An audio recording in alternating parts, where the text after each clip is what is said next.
इस क्वेश्चन में बोला गया है a particle is projected with a certain velocity at an angle alpha above the horizontal from the foot of an incline plane of inclination 30 degree if the particle strikes the plane normally then alpha. तो हमें इस question में बताना है कि किसी जब particle को किसी इंक्लाइन प्लेन से प्रोजेक्ट किया जाता है तो वो उस इंक्लाइन प्लेन पर 90 डिग्री पर अगर स्ट्राइक करे तो अल्फा एंगल की वैल्यू क्या होगी। तो ये जो केस है ये कुछ इस तरह का है। हमें एक हॉरिजॉन्टल प्लेन दिया हुआ है, ये हॉरिजॉन्टल प्लेन है और ये इंक्लाइंड है। ये इंक्लाइंड है कितने डिग्री पर है, ये 30 डिग्री पर है और यहाँ से किसी पार्टिकल को प्रोजेक्ट किया जाता है जो एंगल बनाता है कितना, अल्फ़ा, और ये इससे स्ट्राइक करता है 90 डिग्री एंगल पर। ठीक है, कितने डिग्री पर, 90 डिग्री पर एंगल करता है। तो अगर ये एंगल अल्फ़ा है पूरा हॉरिजॉन्टल से, तो ये एंगल हमारे पास कितना बच गया, ये बच गया अल्फ़ा माइनस 30 डिग्री।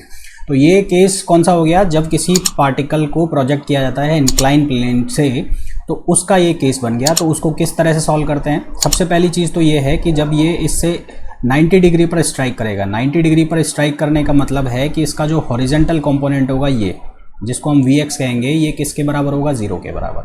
और ये जब 0 के बराबर होगा, क्यों होगा, क्योंकि जो हॉरिजॉन्टल कंपोनेंट आता है वो कितना आता है, u cos थीटा, और यहाँ पर जो थीटा की वैल्यू है वो कितनी डिग्री हो गई, 90, इसलिए कितना हो गया है, 0 डिग्री। तो अगर हम हॉरिजॉन्टल डायरेक्शन के लिए इक्वेशन लिखे वेलोसिटी की, तो फॉर x डायरेक्शन, तो x डायरेक्शन के लिए हम इक्वेशन लिखेंगे वेलोसिटी की, तो Vx equals to ux plus ax into T.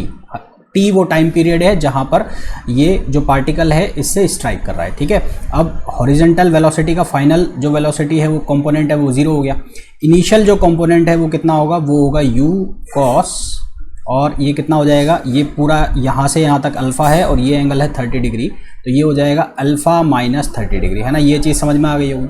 दूसरा ax कितना होने वाला है, देखो ax कैसे होगा, ये यहाँ इंक्लाइन पर है, ऐसे इंक्लाइन पर है, तो ये जो g कंपोनेंट है यानी कि ग्रेविटेशनल एक्सेलरेशन नीचे की तरफ जा रहा है, तो ये एक कंपोनेंट होगा g cos 30 डिग्री, ये होगा y डायरेक्शन में। अगर हम x डायरेक्शन को, y डायरेक्शन को इस तरह से ले लें और x डायरेक्शन को हम इस तरह से ले लें, और ये जो कंपोनेंट होगा ये किस डायरेक्शन में होगा, ऑपोजिट डायरेक्शन में होगा, और ये कितना होगा, g sin 30 डिग्री। ठीक है, तो यहाँ पर ax की जो वैल्यू है वो कितनी हो जाएगी, g sin 30 डिग्री, जो कि जब हम हॉरिजॉन्टल के केस में देखते हैं तो वहाँ पर ये वैल्यू 0 रहती है। जब हम किसी पार्टिकल को प्रोजेक्ट करते हैं हॉरिजॉन्टल प्लेन से, तो वहाँ पर ax कितना रहता है, 0। इंक्लाइन के केस में ऐसा नहीं होता है। तो ये कितना हो गया, minus g sin 30 degree into T. ठीक है, अब इससे हमारे पास एक इक्वेशन बन के आ गई, क्या आ गई, u cos alpha minus 30 degree over g sine 30 degree. ये हो गई इक्वेशन नंबर फर्स्ट। सेकंड हम क्या लिखेंगे, सेकंड हम लिख लेंगे इक्वेशन ऑफ टाइम पीरियड की जो वैल्यू है वो हम लिख लेंगे इंक्लाइन के केस में। ये आप लोगों को याद होनी चाहिए। तो टाइम पीरियड की जो इक्वेशन है वो कितनी होगी, t equals to 2u sine alpha minus 30 degree over g cos 30 degree. ये इक्वेशन हो गई, ये हो गई इक्वेशन नंबर सेकंड। अब 1 और सेकंड दोनों ही वैल्यू दे रहे हैं टाइम की, तो दोनों को हम इक्वेट कर देंगे। इक्वेट करोगे तो देखो क्या बनेगा, u cos alpha minus 30 degree, और यहाँ क्या लिखा है, यहाँ लिखा है g sin 30 degree equals to, ये कितना हो गया, ये हो गया 2u साइन अल्फ़ा माइनस 30, और ओवर ये हो गया g cos 30।